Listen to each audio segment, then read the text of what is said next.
So guys, ito po ang nauuso at trending na bahay ngayon sa social media, na kung saan ito nga po yung half concrete, half cladding. At yan nakikita po natin, naka-double wall po siya, maganda, at bukod nga doon, menos gastos pa po kumpara sa mga full concrete ang nagagastos nila dito. Kaya halos karamihan po na nagpapagawa ay ganito na ang pinagagawa nila.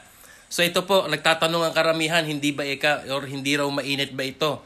So ito nga po ang kasagutan, nakikita natin meron na nga po siyang double wall, at ito po, alamin natin kung paano ito ginagawa. So ito po ang ating topic at pag-uusapan ngayon. Ang matagumpay na pagpapagawa ng bahay ng isang kababayan nating OFW na nagtatrabaho sa bansang Saudi Arabia bilang isang receptionist. At ito nga po ay si Sir Nico Ramos Suralta from General Santos City. And take note guys, ito pong gumagawa ng bahay na ito ay pwede po nating kontakin. Nasa dulo po ang FB niya at number, at pwede po kayo mag-inquire sa kanya if ever na gusto niyo po magpagawa ng half cladding at half concrete na kagaya nitong bahay na ito. So ito po pag-usapan na agad natin yan. So ayon po sa details ni Sir Nico, na ang sukat po ng bahay na ito ay 20 feet by 24 feet. And then guys, kinonvert natin ito by the meters at lumalabas po ito na 6 meters by 7.2 meters. Ito po ay total of 43 square meters. So ito po ay mayroon 2 kwarto at mayroong isang CR, maluwang na sala, and then mayroon din po itong kitchen and dining area. So ayan nga po, nakita natin starting ng layout. Nag-file na po ng hollow block and then nabuo na ito hanggang sa sinundan na po nila ng poste. So yung poste po, napapansin natin, pipe po siya na D4 or metal. And then sinabayan na rin ng balangkas, na kung saan gumamit po sila dito ng tubular at C-purlins.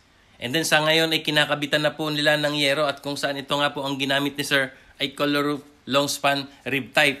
So guys, makikita po muna natin yung loob ng bahay nito, na kung saan kung paano nila ginagawa yung double wall at yung kisame. At tunay nga talagang hindi mo akalain na makikita mong half cladding sa labas na kagaya nito.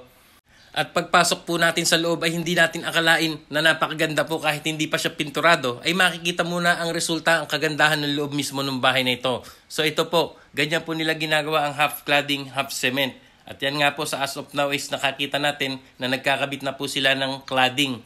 So ayan nga po, at unti-unti nang nabubuo ang pinangarap na bahay ni Sir Nico, na tunay ngang napakasarap ng kanyang feeling ngayon na nakikita niya ang bunga ng pagsusubikap niya sa bansang Saudi bilang isang receptionist, at ito na nga, napunta pa sa ating pinapangarap na bahay para sa ating minamahal na pamilya. Kaya dahil sa pagsusumikap ni Sir Nico, ang dating pangarap lamang niyang bahay noon, at ito na nga po, unti-unti ay naisa sa katuparan na ngayon.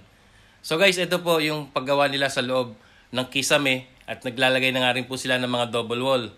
So kung mapapansin po natin, yung hamba nila or door jamb is metal din po dahil iwas anay. Kaya lahat po ng mga pinapamakuan na yan, puro bakal po yan. Yan po ang nauuso ngayon dahil ang kontra natin dito ay kontra anay. So napakaganda po. Ayan, nakalagay na rin po ang sliding windows.